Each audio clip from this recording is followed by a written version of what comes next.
So a lot of people do have immense problems digesting food and also start taking all kinds of really, to me, strange things over the counter to address this rather than address the actual problem and the root of it, the issue why. There are many reasons why people have digestive disorders, and it manifests itself in many ways. It can manifest itself as um, the body just rejecting the food, and they have what's called acid reflux syndrome. There are many names given to these things. They can have irritable bowel syndrome. There's so many things. Then there are people who just have a lot of gas. And then there are a lot of people I hear who want to go raw. They said, but I cannot eat or want to go or become vegan. They said, I can't eat vegetables, especially cruciferous vegetables, because I get too much gas. Well, there's a reason why. Are you actually eating it? Or are you just shoveling it down your throat? That's the main one. Most people do not really eat. They do not chew. They do not chew their food. We need to chew minimum 30 times, according to macrobiotics, 50 times, so that the food becomes a soft ball. It stays into a ball, but most of it is soft because we need the fiber in the ball, but it needs to be very soft. That's why juicing works. That's why smoothies help so much, because it's pre-digested already for you. We need to eat in a very mindful manner. We cannot expect to have an actual calm and complete digestion if we are constantly irritated and irritable and just overly stimulated, whether it's by uh, watching TV or a film or a movie. And it's amazing how many people eat while they're watching movies. I don't understand it, or while they're watching the news. So if you're eating mindfully and quietly, the chances of having an eating disorder are very low. But if you're not chewing, then you'll still have it. So you want to rethink where you eat, when you eat, and how you eat. Are you chewing? Are you putting water or any other liquids in? A lot of people eat and have wine with their food, or they will drink water or something else with their food. What you're doing is diluting the digestive juices. So please think about doing that, because most people already have depleted digestive enzymes to digest the food, especially the hydrochloric acid in the stomach, which is which is what digests proteins. And if you're putting heavy protein in your body and you're not able to digest it and you have a lot of gas afterwards, that's mainly the reason why.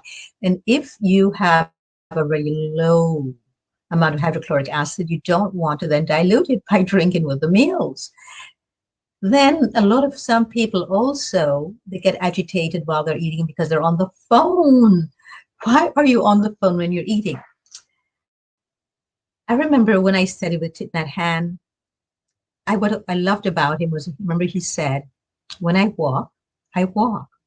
When I eat. A lot of people I see walk and eat together at the same time, or while they're driving, or while they're working on the computer and doing all that at the same time. The digestive system is big. It is huge. It is enormous. I'm going to show you a photograph, and I want you to see for yourself that it needs your full attention. Look at this.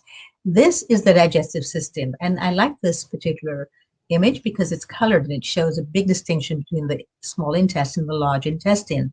But it also shows a big demarcation between the stomach and the liver. So if you look at it, all digestion begins in the mouth. This is why you must chew. And then it ends in the anus at the bottom of the body, another opening there.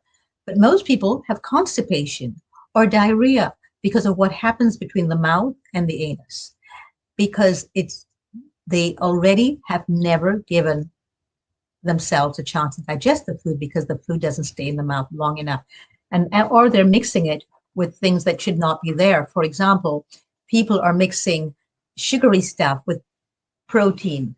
All starches are digested in the mouth. So you want to make sure that you really chew them well first, and you do not eat fruit at the end of a meal.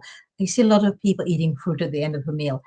Fruit doesn't go to the stomach. It bypasses the stomach. It doesn't need to go to the stomach because the stomach digests protein, and most fruit will just go straight. through the stomach. And if there's food there that has not been digested because you just ate it or you just ate it an hour ago and it still needs to be digested and the stomach is full, then obviously the fruit cannot bypass, so it stays there and it putrefies.